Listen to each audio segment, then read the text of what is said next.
Welcome.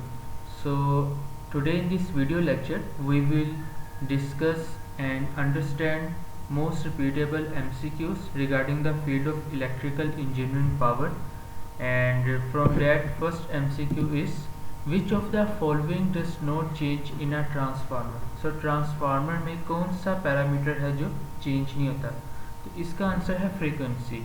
Frequency transformer में change नहीं होती. Let's say transformer is operating at 50 hertz operating frequency, तो frequency same होगी, लेकिन जो वोल्टेज और करंट है इनकी magnitudes depending upon the winding turns ratio वो चेंज होगी. बट पावर का जो प्रोडक्ट है वोल्टेज टाइम्स करंट वो सेम रहेगा. So input power is equal to output power, लेकिन जो फ्रीक्वेंसी और पावर है वो ट्रांसफार्मर के केस में सेम रहेगी. Next MCQ is in a transformer the energy is conveyed from primary to secondary. So as we know that by using the principle of Faraday's law of electromagnetic induction, time changing flux produces induced EMF. तो अगर flux में change आता है time के according तो इसके result में EMF induce होता है, और यही ट्रांसफार्मर का वर्किंग प्रिंसिपल है जिसको हम म्यूचुअल इंडक्शन कहते हैं, जो कि दो कॉइल्स के दरमियान लाई करता है. तो ट्रांसफार्मर में energy primary winding to secondary winding कैसे पास करेगी? फ्लक्स के थ्रू पास करेगी कि हमने प्राइमरी साइड पे जो हमारा सोर्स है वो चेंजिंग है, वेरिंग सोर्स है, अल्टरनेटिंग करंट है, तो उसकी वजह से जो मैग्नेटिक फील्ड प्रोड्यूस हो रही है in accordance with Ampere's law वो भी चेंजिंग मैग्नेटिक फील्ड है. और flux is nothing but the total number of magnetic lines of force. तो फ्लक्स अगर चेंज हो रहा है तो ये जो उसके रिजल्ट में EMF इंड्यूस होगा, और वही EMF सेकेंडरी कॉइल में इंड्यूस होता है. So third MCQ is a transformer core is laminated to reduce hysteresis loss, reduce eddy current. तो अब ट्रांसफार्मर कोर को पे हम लैमिनेशंस प्रोवाइड करते हैं ताकि हम एडी करंट को रिड्यूस कर सकें. लैमिनेशंस प्रोवाइड करने का मतलब है कि हम ट्रांसफार्मर का जो एरिया है उसको कम कर रहे हैं. एरिया कम करेंगे तो रेजिस्टेंस ज़्यादा होगी, रेजिस्टेंस ज़्यादा होगी तो करंट कम होगा. So by using this topology we can minimize the value of eddy current losses. Eddy current losses का डिसएडवांटेज ये है कि जो ट्रांसफार्मर का कोर है वो हीट अप होना शुरू हो जाता है, एनर्जी लॉसेस शुरू हो जाते हैं, और जो एफिशिएंसी है वो डिक्रीज होना शुरू हो जाती है. ओके, सो इसका जो ऑप्शन है वो है reduce eddy current losses. Which loss is not common between a transformer and rotating machines? So windage loss basically वो loss है जो कि एयर गैप की वजह से जो losses आ रहे होते हैं वो windage losses उनको कहते हैं. ओके, सो इसकी ऑप्शन सी है.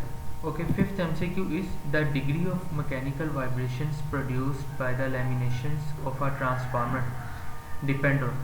सो जो मैकेनिकल वाइब्रेशंस प्रोड्यूस हो रही होती हैं लैमिनेशंस की वजह से जो कि ट्रांसफार्मर पर अप्लाई की जाती है to reduce eddy current losses, वो डिपेंड किस पे कर रही होती है?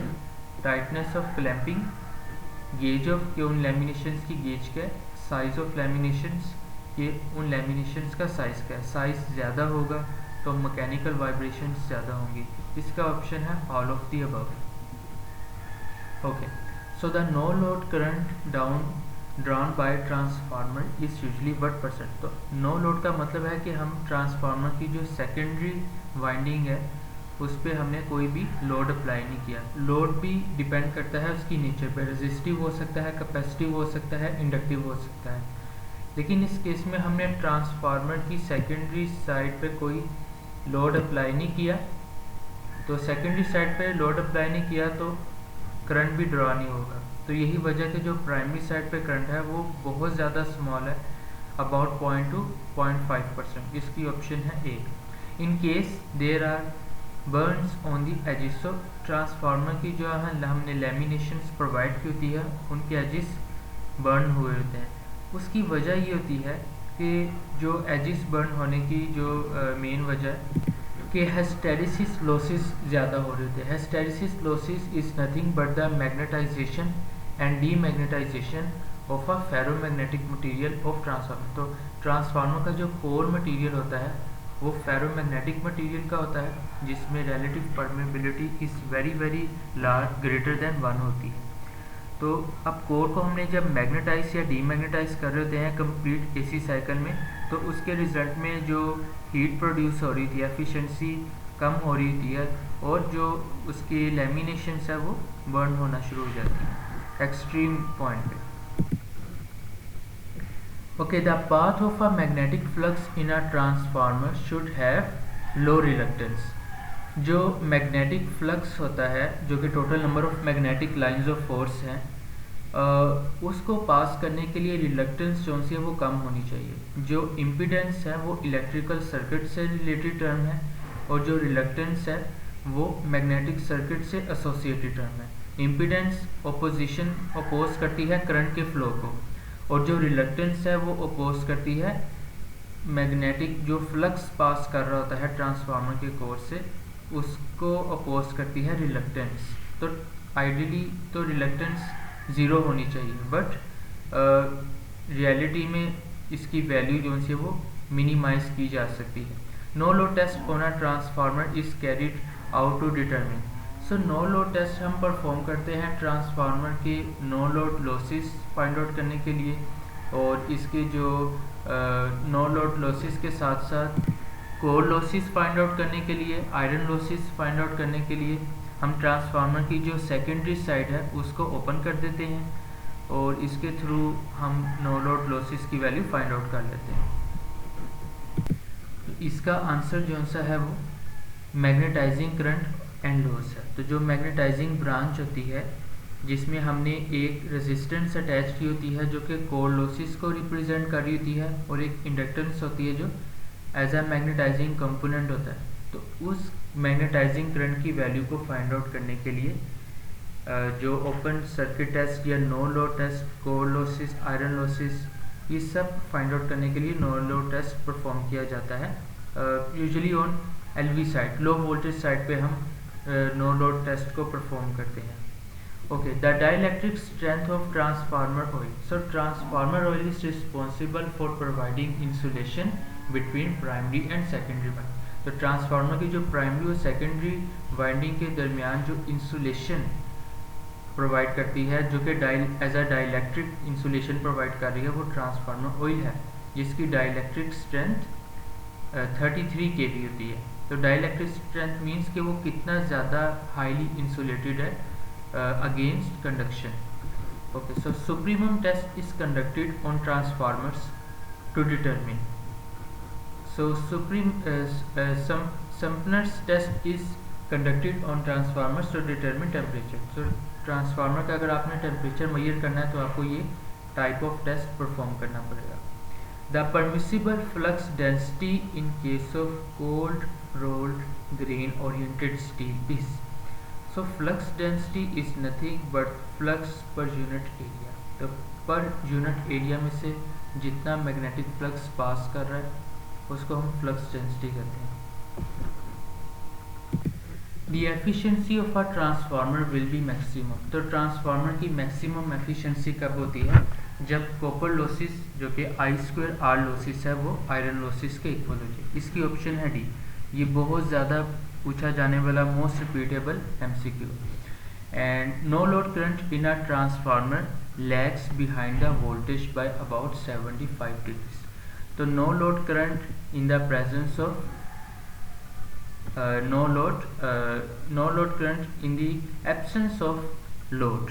सो सेकेंडरी साइड पे अगर लोड नहीं है तो नो लोड करंट ट्रांसफार्मर में से फ्लो कर रहा है जो कि लैग्स कर रहा है अबाउट 75 डिग्री एंगल पर। The purpose of providing an iron core in a transformer. तो ट्रांसफार्मर में हम जो आयरन कोर जो कि फेरोमैग्नेटिक मटेरियल से बना हुआ है उसको हम प्रोवाइड करते हैं ताकि हम उसका provide support to windings, reduce hysteresis losses, decrease the reluctance of the कि reduce eddy current losses. Okay, so हमारा जो पर्पस होता है आयरन कोर को प्रोवाइड करने का ताकि हम जो मैग्नेटिक पाथ में जो फ्लक्स जो पास कर रहा है उसको कम अपोजिशन ऑफर हो। अगर लेट से फेरोमैग्नेटिक आयरन कोर हमने प्रोवाइड नहीं किया हुआ तो जो एयर है वो मैक्सिमम ऑपोजिशन अपोज करेगी फ्लक्स को। तो कोर आयरन प्रोवाइड करने की वजह से जो मैक्सिमम फ्लक्स है वो अलाइन हो जाता है कोर के थ्रू। तो जस्ट हम फ्लक्स डेंसिटी की स्ट्रेंथ को इंक्रीज करने के लिए हम आयरन कोर यूज़ करते हैं। Okay, so next MCQ, which of the following is not part of transformer installation. So exciter is not a part of transformer installation. So breather जो सा है वो जो मॉइस्चर है उसको ट्रैप करता है ताकि ट्रांसफार्मर में मॉइस्चर ना आए। कंजर्वेटर जो सा होता है वो कंपनसेट करता है ट्रांसफार्मर का जो इंसुलेटिंग मटेरियल जो कि एज अ ट्रांसफार्मर ऑयल है उसको वो एक स्पेस प्रोवाइड करता है ताकि जो ऑयल है वो रेडिएट, जो उसकी हीट है वो रेडिएट होके एटमॉस्फेयर में जा सके। बकल्स रिले जो सी है वो ट्रांसफार्मर की प्रोटेक्शन, ट्रांसफार्मर को प्रोटेक्ट करती है against interturn faults. While conducting short circuit test on a transformer the following side is short circuited. Okay, ये इंपॉर्टेंट MCQ है जो कि मोस्ट रिपीटेबल MCQ है। शॉर्ट सर्किट टेस्ट हम परफॉर्म करते हैं हाई वोल्टेज साइड पे, और जो लो वोल्टेज साइड होती है, लो वोल्टेज वाइंडिंग होती है, उसको हम शॉर्ट सर्किट कर देते हैं। इसकी अब क्या वजह है, तो इसके लिए जो मेरे इस चैनल पे ये वीडियो है open circuit short circuit test, ये आप वीडियो विजिट कीजिए। इसमें कंप्लीट आपको डिटेल है कि हम शॉर्ट सर्किट टेस्ट जो सा है वो HV वाइंडिंग पे क्यों परफॉर्म करते हैं LV वाइंडिंग को short circuit, because if we perform short circuit test on LV side by applying auto transformer, ठीक है, तो एमीटर जो सा है उसके लिए हमें CT रिक्वायर होगी क्योंकि बहुत ज़्यादा अमाउंट ऑफ करंट पास करेगा लो वोल्टेज वाइंडिंग में से, और जो नॉर्मल कन्वेंशनल होते हैं मीटर्स वो उसको मेजर ही नहीं कर सकते। तो यही वजह है कि हम हाई वोल्टेज पे अपने जो कन्वेंशनल मीटर्स होते हैं वो अप्लाई कर रहे होते हैं और LV वाइंडिंग को हम शॉर्ट सर्किट कर देते हैं। In a transformer the tappings are usually, तो टैप चेंजर जो सा वो हम हाई वोल्टेज साइड पे प्रोवाइड करते हैं ताकि वोल्टेज को डिवाइड कर सके। अगर लेट से हम लो वोल्टेज साइड पे करते हैं तो उससे एक तो वोल्टेज ही लो है जिसकी वजह से करंट ज़्यादा होगा, तो टैप चेंज वोल्टेज चेंज करते हुए करंट ज़्यादा होगा। जहाँ वोल्टेज कम होगा ट्रांसफार्मर के केस में पावर को कांस्टेंट रखते हुए, उसका प्रोडक्ट सेम रखते हुए वहाँ करंट ज़्यादा होगा। करंट ज़्यादा होगा तो स्पार्क्स ज़्यादा होंगे। तो आर्क फिनोमिना को इग्नोर करने के लिए हम फिर हाई वोल्टेज साइड पे टैप चेंजर करते हैं।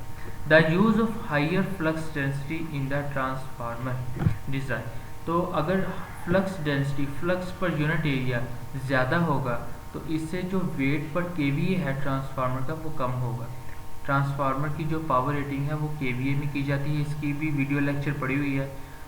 उसकी वजह ये होती है कि एक तो हमें मैन्युफैक्चरिंग के वक्त पावर फैक्टर नहीं पता होता है और कि इस पे जो लोड है वो रेजिस्टिव, कैपेसिटिव या इंडक्टिव कौन सा अप्लाई करना है।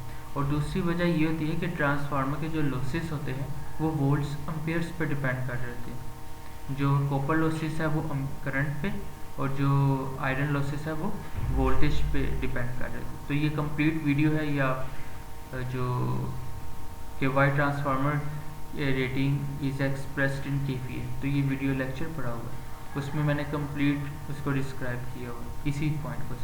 The chemical used in a breather of for transformer used have the quality of, तो अब ब्रेथर में जो ट्रांसफार्मर का ब्रेथर है उसमें जो हम सिलिका जेल एक केमिकल सब्सटेंस हम यूज़ करते हैं ताकि वो जो एटमॉस्फेरिक मॉइस्चर है उसको एब्जॉर्ब कर सके। अगर सिलिका जेल का कलर ब्लू है इसका मतलब कि हम उसको यूज़ नंबर ऑफ टाइम्स कर सकते हैं। अगर पेल पिंक है तो इसका मतलब उसका लाइफ स्पैन ख़त्म हो गया, फिर हम सिलिका जेल जो सा है वो केमिकल सब्सटेंस उसको चेंज कर देते हैं। तो अगर ब्लूइश कलर है इसका मतलब कि हम यूज़ कर सकते हैं, अगर पेल पिंक है तो इसका मतलब कि वो अब उसका लाइफ स्पैन ख़त्म हो गया। Okay, last the chemical used in a breather silica gel, तो आई हैव ऑलरेडी डिस्क्राइब। तो नेक्स्ट MCQs जो कि मोस्ट रिपीटेबल MCQs है उसके लिए आप चैनल को सब्सक्राइब कर लें और next video lecture is about antenna, dipole antenna होगा HFSS पे। थैंक्स, अल्लाह।